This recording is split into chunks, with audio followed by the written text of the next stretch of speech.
Hi everyone, my name is Sophie and my presentation is on guardianship in civil court.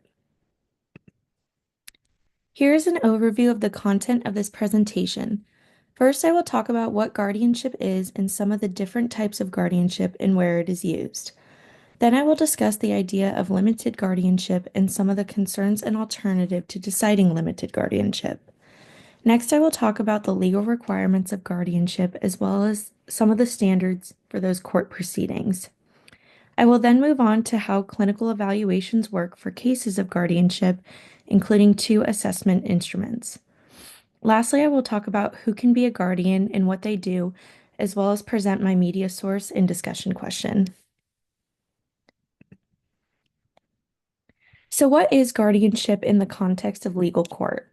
According to the Melton textbook, guardianship is a mechanism by which the state delegates authority over an individual's person or estate to another party. This occurs in cases where an individual's mental capacity inhibits their ability to make decisions for themselves or for their property. There are two different types of guardianship. The first is guardianship over one's person, which could be guardianship of their healthcare or medical decisions, for example. The second is pretty self-explanatory, but is guardianship over one's property. This would be decisions about their property like contracts or investments. Some jurisdictions will separate between person and property, while others group them together. It just depends on the state. There is also general or plenary guardianship or specific and limited guardianship. General guardianship gives the guardian complete control over all aspects of the person or property. In contrast, limited guardianship may give the guardian control over specific decisions regarding the person or the property.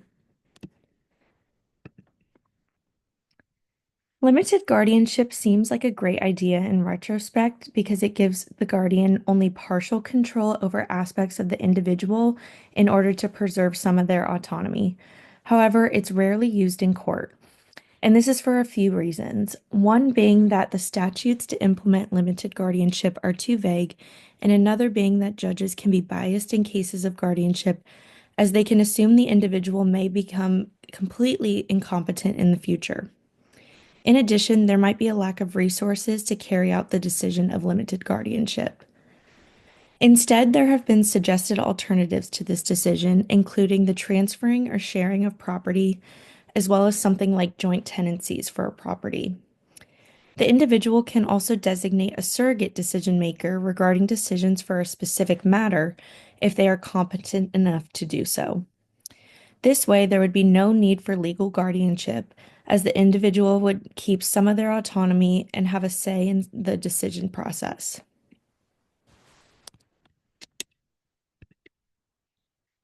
Most oftentimes, in cases of guardianship, there is an allegation of de facto incompetence by the petitioner. The guardianship proceedings themselves have been known to be less strict than other court proceedings, which is called for criticism. In some states, the standard for guardianship only requires two things, which is signs of a mental illness and an inability to care for oneself. Because these statutes are so vague, it leaves much of the discretion up to the judge. Nonetheless, there are some standards that help the process, including the Uniform Probate Code. This code helps to define somebody who is incapacitated as any individual who is impaired by reason of mental illness, mental deficiency, physical illness or disability, advanced age, chronic use of drugs, chronic intoxication, or other cause except minority to the extent that he lacks sufficient understanding and capacity to make or communicate responsible decisions regarding his person. This code helps to set somewhat of a standard for an individual who may need guardianship for their person or property. Like many of the standards, there is a lot of ambiguity in bringing about guardianship proceedings. There are some courts that simply allow a reasonable course of action for an individual, whereas other courts require substantial amount of evidence that the individual is incompetent to take care of themselves or their property.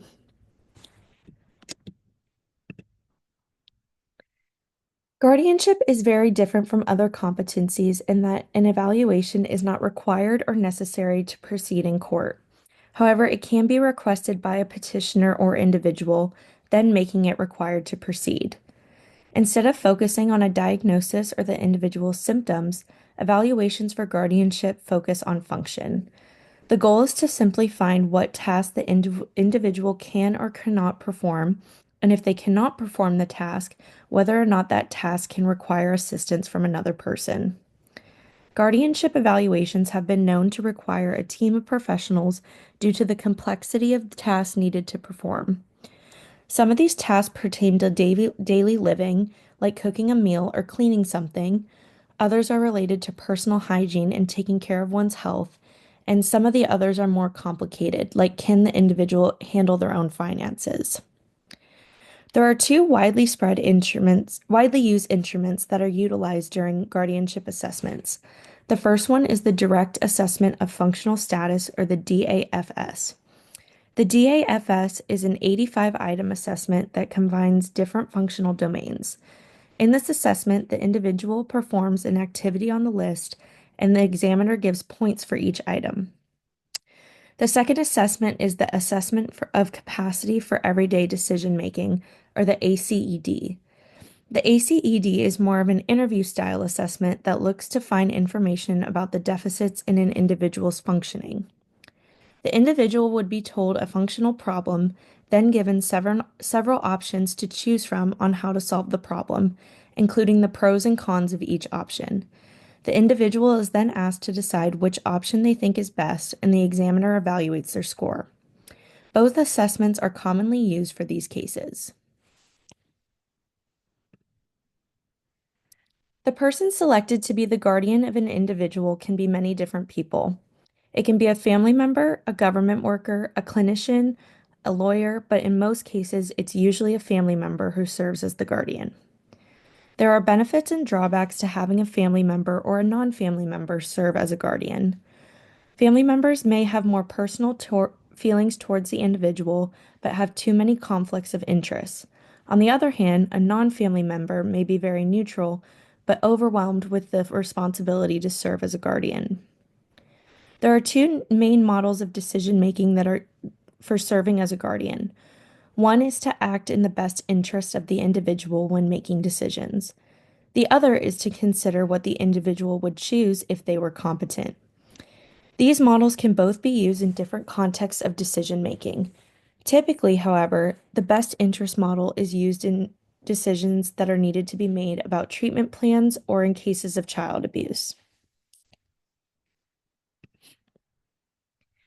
For my media source, I decided to choose an article on NPR about Wendy Williams.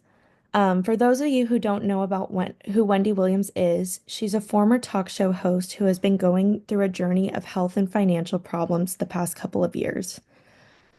This article talks a little bit about how she was appointed a financial guardian due to the state of her health. There is also some good information about guardianship in general, just put into more simple terms, as well as the concerns surrounding Williams's financial guardianship. I will link the article on Canvas. Lastly is the discussion question for the presentation. So do you think general guardianship, which is total control over a person and property, takes away an individual's right to autonomy if they are incompetent? Why or why not? And lastly, here are my references. Thank you so much for listening.